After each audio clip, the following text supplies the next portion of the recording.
Ang mga pamilya nyo po, ilang taong anibersaryo na? Simulan natin doon sa panahon na ikinasal yung mag-asawa at nagkaroon ng anak, ilang taon na? May anibersaryo ang pamilya nating espiritual, may anibersaryo ang pamilya natin na biological. Pero dapat ang pamilya masaya. Why? Because family is permanent. Kaya ayaw mo o gusto mo yung pamilya mo, yung pa rin naman ang pamilya mo, hindi mo naman kayang palitan yan.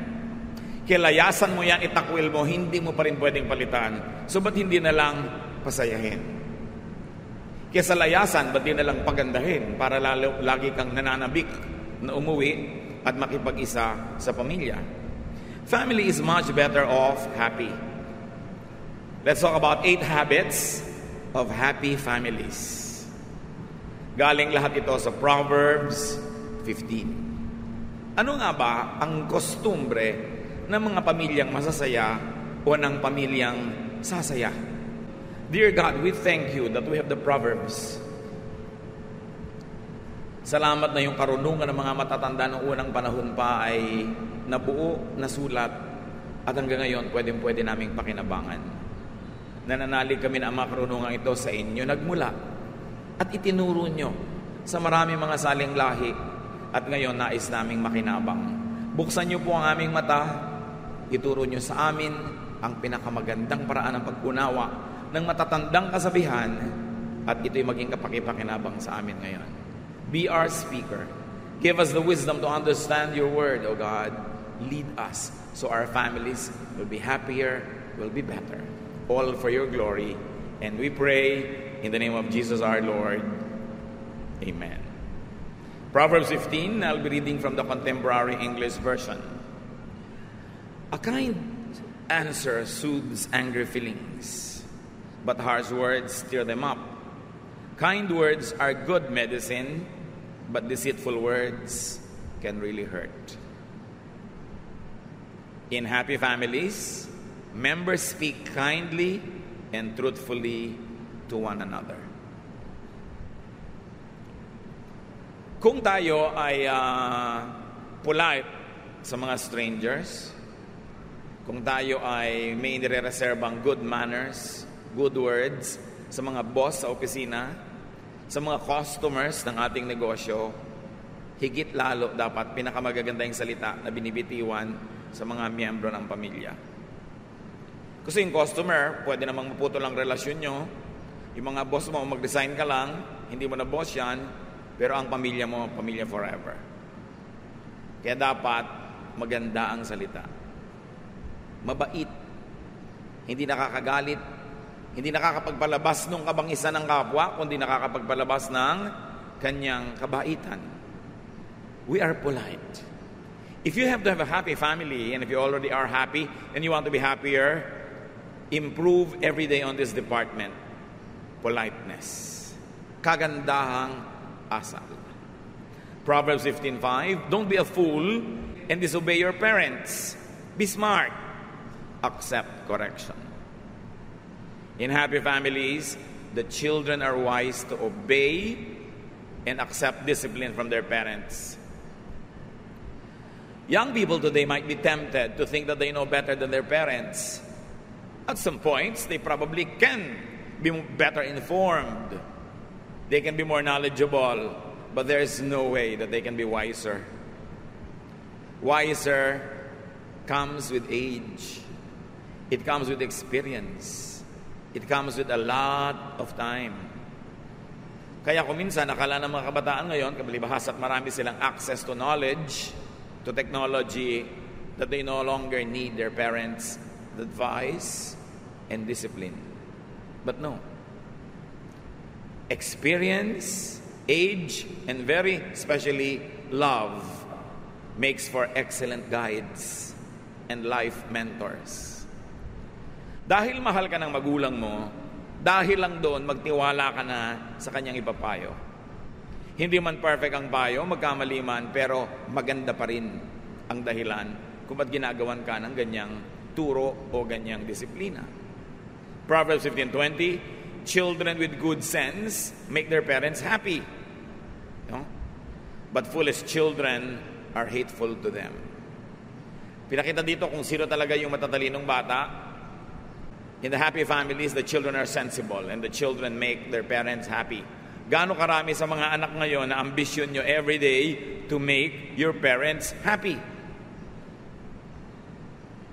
At sabi sa Biblia, ang matalinong anak, pinapasaya niya ang kanyang magulang. How much is this a part of a son's or a daughter's daily objective? Why do you want to make your father happy? Because a happy father is a better husband to your mother.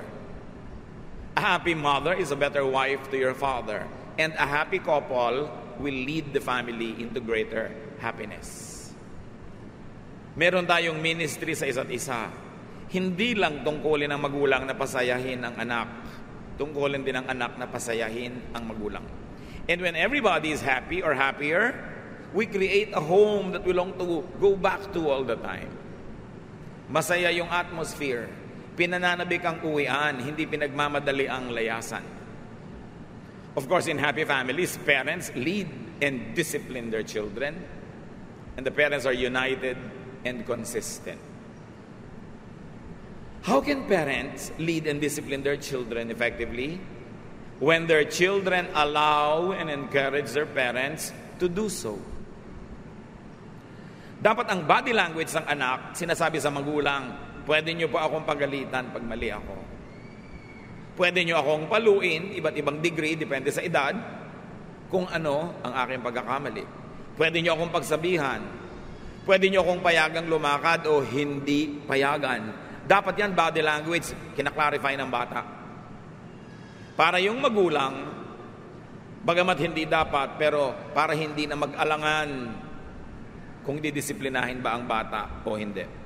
Alam nyo ba, marami magulang ngayon hesitant to discipline their children because many of them are absentee parents. They have to work in the big city or they have to work in another country and they have very, very few days during the year to spend with their children. And so the parents become indulgent during their vacations with their children. They want to be remembered only for being nice and indulgent and being a good provider and a happy companion.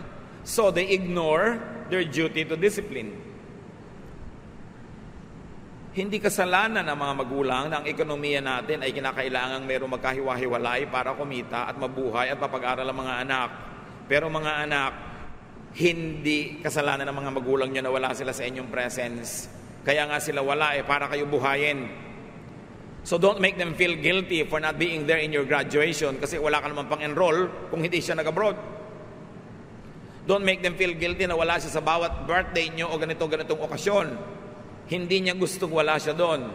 Nauobliga lang siya at mahihirap din sa kanyang loob na wala siya. So pag nagbabakasyon ang inyong magulang, mga anak ng OFW, hindi magulang nyo lang may tungkulin na pasayahin kayo. Tungkulin nyo rin na pasayahin sila. Dahil bawat hotdog, bawat tosino, bawat kanin, bawat ice cream, bawat lollipop na inilalagay nyo sa inyong sikmura ay galing sa pagpapagod na inyong magulang. Hindi yung parang akala mo malaki pa ang pagkukulang nila. Daddy, wala ka ng birthday kung... O sige, sama-sama tayo sa birthday mo. Huwag kang kumain. Huwag kang mag-aral. Akala naman ng mga pamilya nasa magulang na lang lagi yung burden Samantalang yung tatay nyo, nag-iisa abroad, siya ang naglalaba, siya ang namamalansya, siya ang nagluluto, siya ang kakain, siya maghuhugas ng plato. Pag may lagnat siya, siya din ang naglalagay ng sukang iloko, kung mayroon man, sa kanyang noo. At lahat ng pera ay pinapadala sa inyo, pero wala siyang alaga ng asawa, walang alaga ng anak. Tapos pag uwi, siya pa ang manunuyo, parang mali yata yun. Siyempre, mga nanay naman, dapat at yung kakain kayo ng inihaw na bangus, may picture yung tatay doon sa table. O mga anak, kaya tayo may inihaw na bangus at may sausawan pa tayo dahil ang tatay nyo nasa abroad. Pasalamat kayo sa kanya. Pag uwi niya dito, kung pinapagalitan kayo dahil mali ang behavior nyo, tanggapin nyo dahil aman nyo siya. Hindi yung nanay, kamping-kampi sa anak. Pag uwi ng tatay, magkakampi yung mag-iina, parang outsider si tatay. It's unfair. Dapat may pananagutan sa bawat isa. So kahit na hindi kayo lagi nagkikita, pag may nakita ang tatay na maling behavior, dapat hindi siya mangingiming itama ka kasi duty ng tatay yun Marami pong nagpapadala sa akin ng tanong, lalo sa Facebook. Yung mga anak ko, naglalakihan na, nagrereklamo po yung wife ko, hindi na daw niya madisiplina. Uuwi na po ba ako? Sabi, alam nga naman, hindi ka pa umuwi. Pag uwi mo, may sungay na yung mga anak mo, may kaliskis, may buntot. Wala, kunwari lang, may anak ka, pero malayo na yung loob sa'yo. Parang wala ka na rin anak nun. Isang tricycle pa lang po ang aming naipupundar. Kailangan mag-decide ka. Kung kailan yung enough, kailan yung tama na. Siguro pag nag-abroad ang tao, the first 3 to 5 years need. But if it's already overly long, greed na yun. Ayaw nang tumigil. Lalo yung asawa, di mga 10 years pa para makabili tayo ng bahay. Bahay saan? Sa Pililya. Ang layo. Di ba? So, another 10 years, para makabili tayo ng car. Dahil ang layo, kailangan ng car. Pagbalik mo, may mga apo ka na, hindi ka kilala ng anak mo, unfair. So, kailangan matitino yung mga naiiwan kay husband o wife. Magtipid, magnegosyo, huwag gasan ng gastang akala mo ninang sa lahat ng kasalan. No? Samantalang naghihirap yung asawa abroad, ang mga anak naman, tatlo cellphone. Yung puro gastos dito, gastos doon, hindi na nare-realize ang hirap ng magulang. Alam nga namang idaing pa sa inyo yung hirap. Alam nga namang magpa-picture siya na butil-butil ang pawis dito at kumakain na sardinas. Siyempre, ang picture niya lagi, yung outing, yung bakasyon ng company nila. Napamisa-misan lang yun. Ang totoo nun 15 tao sila sa loob sa kwarto. Bihira naman yung maginhawa. Idadaing pa ba? Facebook ba yun? Siyempre, hindi. So, makiramdam kayo. Proverbs 15:31-32, healthy correction is good. And if you accept it, you will be wise. You hurt only yourself by rejecting instruction, but it makes good sense to accept it. Mga anak ang kausap dito. At asawang pasaway. Kuminsan yung anak mo, asawa mo, parang panganay mong anak, siya ang pasaway, no? Lahat may pananagutan para tumino ang pamilya. Hindi lang yung isang matino ang kinailangang manindigan para sa lahat ng hindi matino. Maraming hindi alam ang anak. At malalaman nyo lang yan pag magulang na rin kayo. So habang hindi pa rin kayo magulang, hindi nyo pa nalalaman na maging magulang, sumunod na lang kayo. Kasi kung hindi naman kayo mahal ng natatay nyo, dapat hinagis na kayo sa kanal nung bata pa kayo. Dapat nadagan na kayo, tinguupo siya sa silya, hanggang nagkaluray-luray na kayo, hindi na kayo lumaki pa. Kaya kayo nakaabot sa edad nyo na yan kasi mahal kayo. Therefore, magtiwala na lang kayo. Though imperfect, your parents will always want the best for you. Trust your parents. Of course, unless they are mentally insane, which is another case. Kaunti lang yun. Proverbs 15:15-17. The poor have a hard life, but being content is as good as an endless feast. It is better to obey the Lord and have only a little than to be very rich and terribly confused. A simple meal with love is better than a feast where there is hatred. Talino talaga ng mga nagsulat nito. Inspired talaga ng Diyos. Sabi, kung magkakandara pa kayo sa pagpapayaman, pero ang magiging bunga nito ay nagkakagulo ang pamilya nyo. Maghahanda kayo na ang laki-laking handa, ang ganda-gandang handaan, pero nag-aaway-away na kayo. Magpapadebo kayo ng anak, ang liit-liit ng bahay nyo, gusto na anak nyo, bumababa sa laki-laking hagdan. So magpapagawa pa kayo ng malaking-malaking hagdan na wala naman pinupuntahan. Para lang siya manaog doon sa tugtog ng musiko niya. Tigilan yung kabaliwan na yan. Magpakasimple kayo para di magulo. Lalo't hindi nyo naman afford. Ngayon, kung afford nyo, gagastos kayo ng 300,000, 400,000 sa party na hindi maaapektuhan ang inyong budget, hindi maaapektuhan ang inyong pagpapaaral sa mga anak, mga babayarin, hindi kayo mangungutang, di umarya kayo.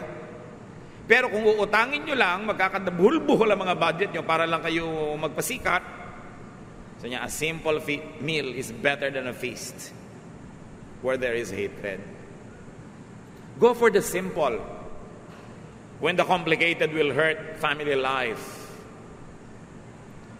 Pagka sobra na yung matataas ang mga pangarap, na hindi mo na maabot kahit anong tiyad ang gawin mo, bababaan ang pangarap.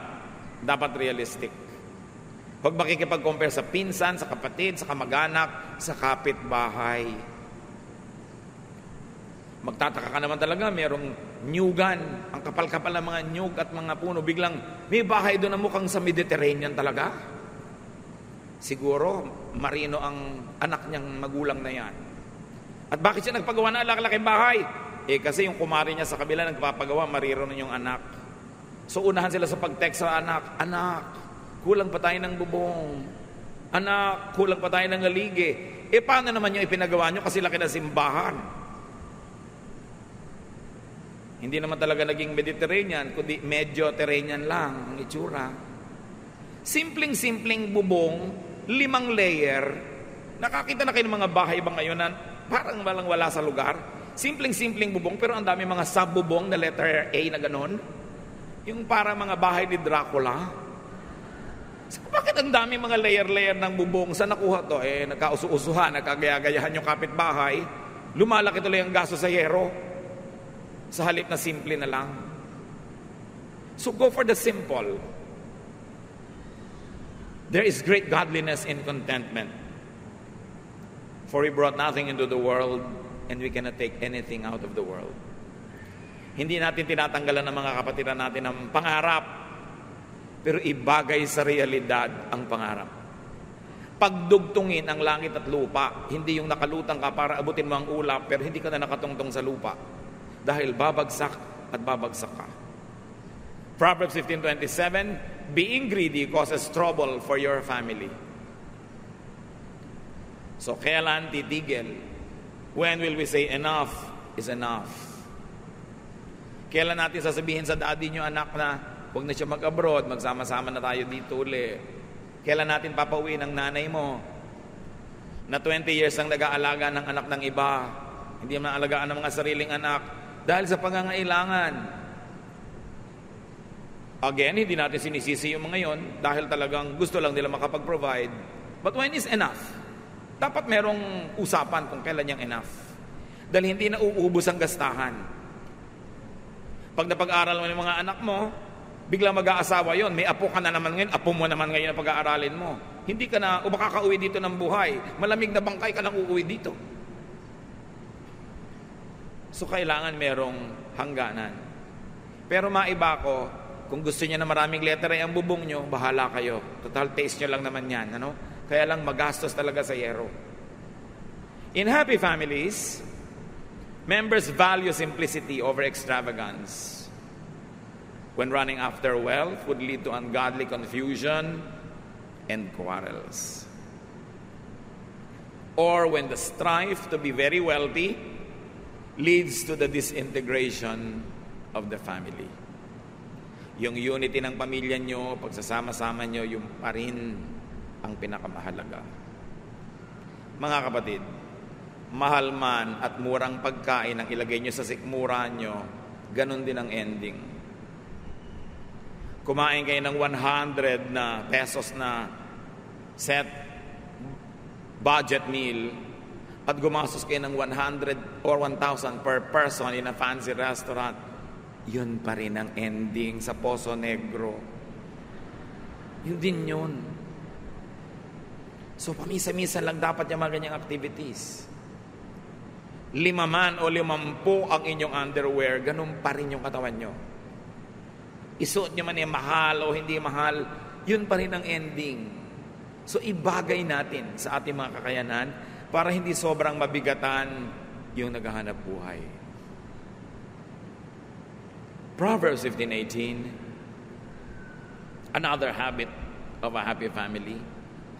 Losing your temper causes a lot of trouble, but staying calm settles arguments. In happy families, members keep calm in potentially explosive situations.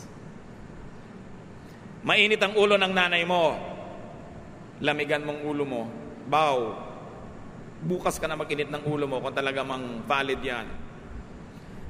Mainit ang ulo ni wife, wala namang masyadong dahilan si husband para mag-init ng ulo, baw. Gayahin natin ang kawayan. nagbabaw pag malakas ang hangin para hindi mabalik.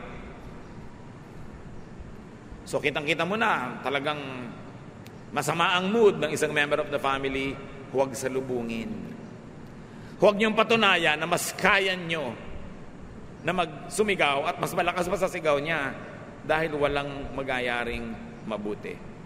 Pag nararamdaman niyo na uuwi sa argumento ang isang usapan, bite your lips, stop talking, wait for a more quiet and subdued moment to plead your cause. Gaano man kahusay, karunong ang sasabihin mo, pero kung wala naman nakikinig dahil mainit ang ulo niya at sumisigaw siya, what's the point in speaking? Palampasin. Mas matindi ang galit, ang mood, mas mabilis mawala, parang ulan. Pag sobrang lakas ng ulan, makakaasa kayo, hindi lalampas ang 10 minutes, tapos yun. So pag gano'n na gano'n, very intense ang feeling ng member ng family, hayaan nyo lang, mag-express. At pagpayapa na siya, nakakain na, nakapagpahinga na, bukas, sa makalawa, doon nyo sabihin, alam mo, ang init-init ng ulo mo last time, gusto ko ipaliwanag sa'yo yung side ko, na hindi naman dapat uminit ang ulo mo doon. Or alam mo, may kamalian ka doon at ito yon, pero pag tahimik siya, hindi yung paggalit. We communicate with family members to make peace, not to make war. Pero oras sa sumigaw ka, nagalit ka rin, may kasamang dabog, you're not making peace anymore, you're making war. At saan pupunta yung usapan ninyo? Kundi magkakagalit. So, yun daw ang matatalinong miyembro ng pamilya. They don't lose their temper. When you know that you are potentially an explosive about to burst out, be quiet. Mahirap mamagtimpi, pero mas konti ang damage nun kesa sa ibulalas mo lahat ng nararamdaman mo. Tapos mamaya, sorry ka. Mabuti nagsosorry, pero mas mabuting hindi ka nagsosorry dahil wala ka naman dapat ipag-sorry. Hold your tongue. Those who have a loose tongue usually get into a very tight place. Another quality of a happy family, Proverbs 15:19. Being lazy is like walking in a thorn patch. But everyone who does right walks on the smooth road. So here, doing right means working hard. Doing wrong means being lazy. In happy families, no one is lazy. Everyone works. Ang lakas magpalungkot ng mga kasama sa pamilya ang katamaran ng isang miyembro. Lazy members burden the family. Kasi yung dapat buhat nila, pinapabuhat nila sa iba. Yung dapat bayaran nila, pinapabayaran sa iba. Yung dapat gagawin nila, pinapagawa sa iba. You will cause unhappiness. Lazy members cause stress and resentment. Lazy members also destroy harmony and happiness. And very often, lazy members of the family self-destruct. Kalbaryo ang may anak na batugan, mas kalbaryo ang magkapag-asawa ng batugan. Mga babae, kahit ang ganda-ganda ng dibdib niya na may bicep, pag tamad, burahin niyo sa listahan niyo. Ilang araw lang kayo magagandahan sa korte niya, mamaya inis na ang mararamdaman niyo buong buhay, pagbatugan, pagtamad. Kaya mga nanay, huwag niyong konsentihin ang mga tamad niyong anak. Kasi ite-turn over niyo sila sa mga papangasawa, walang kakwenta-kwentang tao, kawawa yung mga papangasawa. Yung mga tamad na ayaw magtrabaho pero gusto maganda yung cellphone. Mga walang ginagawa kundi magparumi ng damit, hindi naman marunong maglaba. Kain ng kain, hindi naman marunong magligpit ng plato o magluto. Sa family lahat natitrain yan. At madalas, hindi lagi pero madalas, behind a very tamad na anak ay isang konsentidorang nanay. Yung tamad na lalaking ganon, napangasawa mo ang tamad pala, kadalasan yung biyenan mo ang may kagagawan niyan kasi binaybi si tamad. Alam niyo bang magulang lang nakakapagtiyaga sa tamad, pero ang asawa hindi? Kung akala nyo na pagtsatsagaan kayo ng asawa nyo dahil ang tamad nyo, nagpa-private message na sa akin, tinatanong kung lalayasan na kayo. Pinipigil-pigil ko pa lang, ano? Baka akala nyo magtitiis yung mga babaeng yan forever, ha? Hindi kayo nakakaramdam. May himagsik ang bigla na lang sisiklab. Don't be too sure. Pagka wala kang i-contribute sa inyong family income, ikaw pa yung gastos at nambababae ka pa. Kadalasan, magkakasama sa isang tao yun. Huwag kang pa kasi sigurong pagtsatsagaan ka ng asawa mo forever.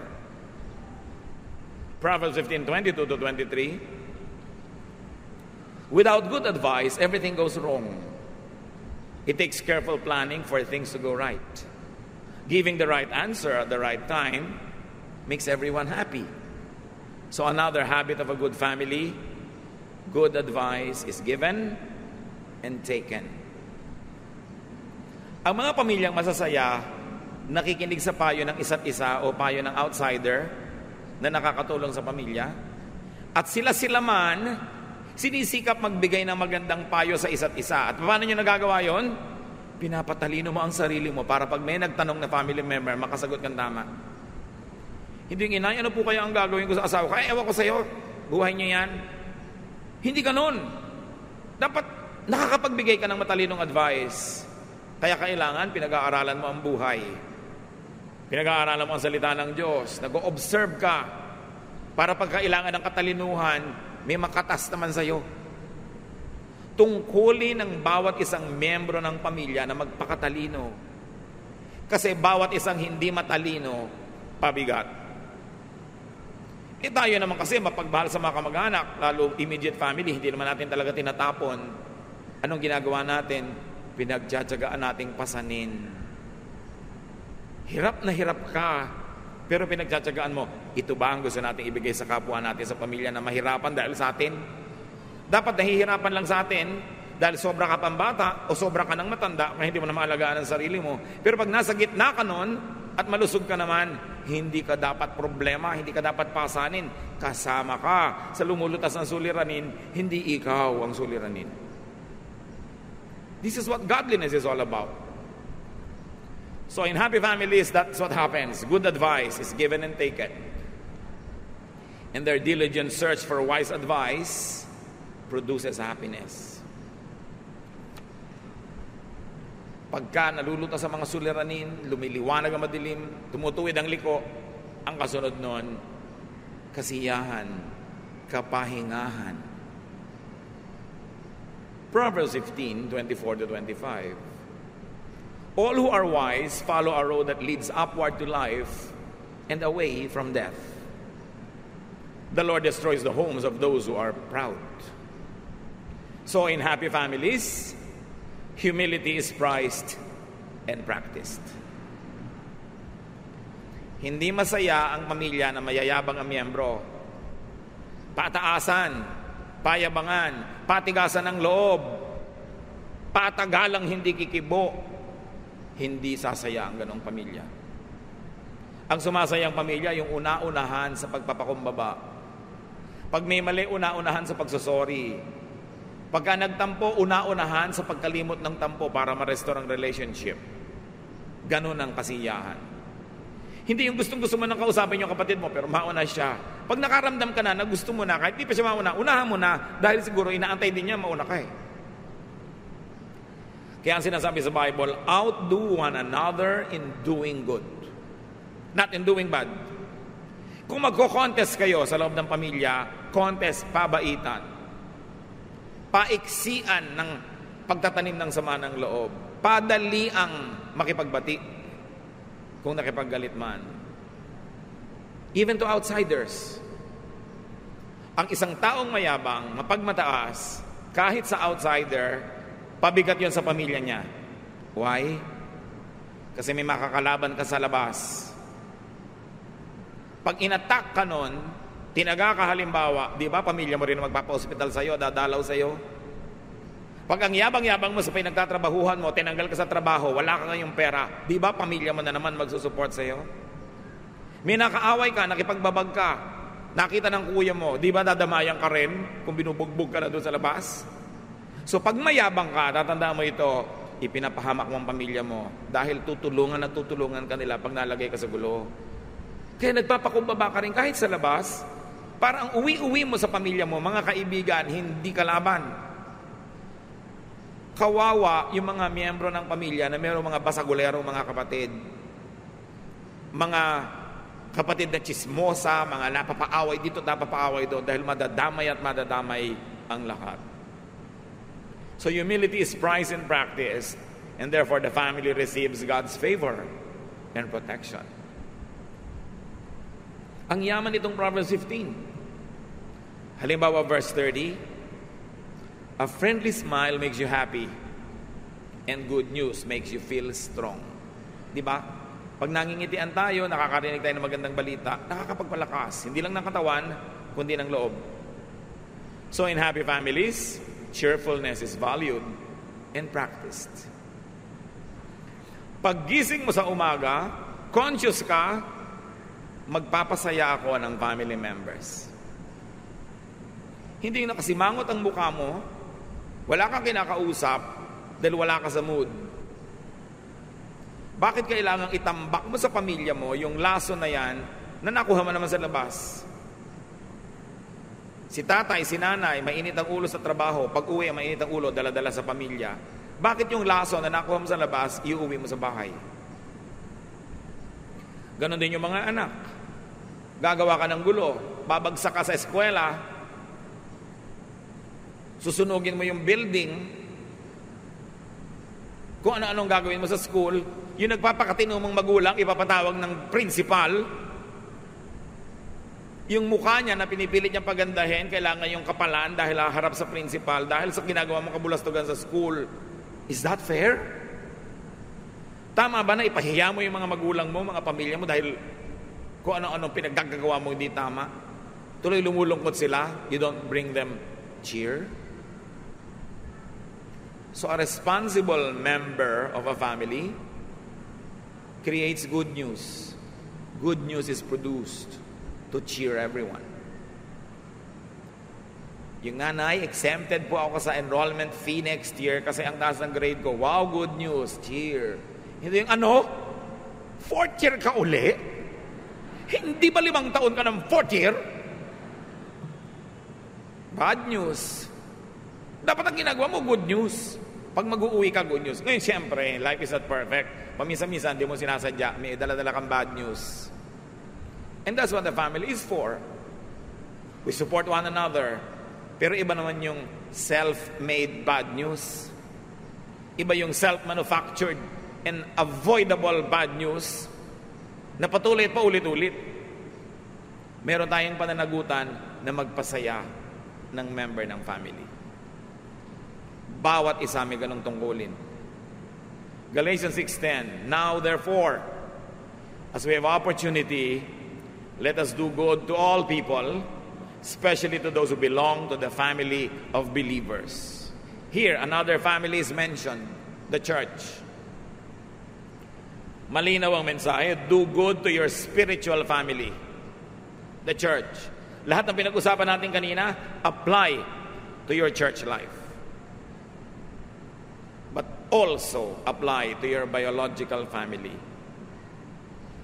I-apply sa church, i-apply sa bahay, kasi yan ang dalawa mong pamilya. May third family ka pa siguro, professional family, kung saan ka nagtatrabaho. Pero yun naman, paglabas mo ng opisina, pwedeng hindi mo na sila family. Pero yung church mo, yung biological family mo, yun ang mahalaga sa lahat. Ingatan. Build your family up. Don't bring it down. 2 Kings 20:10, put your house in order. Of course, the context is another issue, but the general idea is the same. Put your house in order. Kung magulo ang pamilya nyo ngayon, magsimula ka mag-ayos noon, mai-inspire yung iba, mag-aayos din sila. Pero pag nagdagdag ka sa gulo, wala nang gana yung iba, magdadagdag din sila. Pag lumayas ka, lalayas din sila. So you do what is good. Ang paggawa ng mabuti, nakakahawa din. Ang paggawa ng mali, lalong nakakahawa. So maghawa na lang tayo sa paggawa ng mabuti. Nung hinahanap ng Diyos ang kapatid ni Cain sa Genesis 4:9, Cain answered, Am I supposed to look after my brother? Of course, yes. Yun ang expected answer. So you want a happy family? Do your part. Do your part. Hindi ka lang pwedeng recipient. Dapat giver ka rin. And then get your share. That's your reward for doing your part.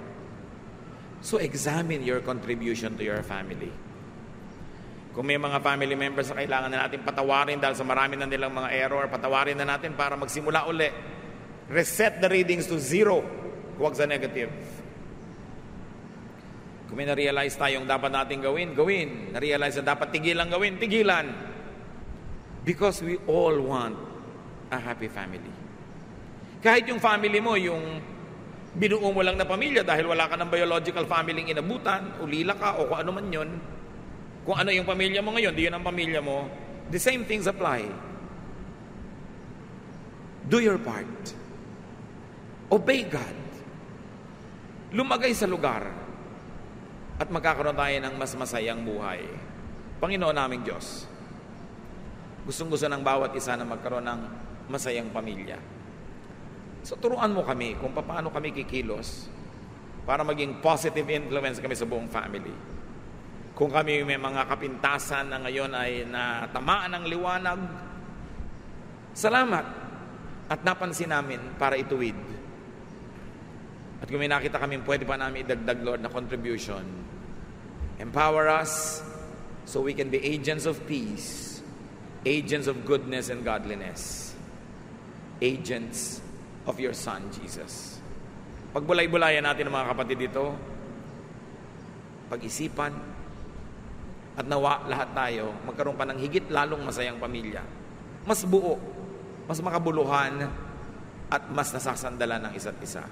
Dear Lord, as we ponder Proverbs, teach us to do our part.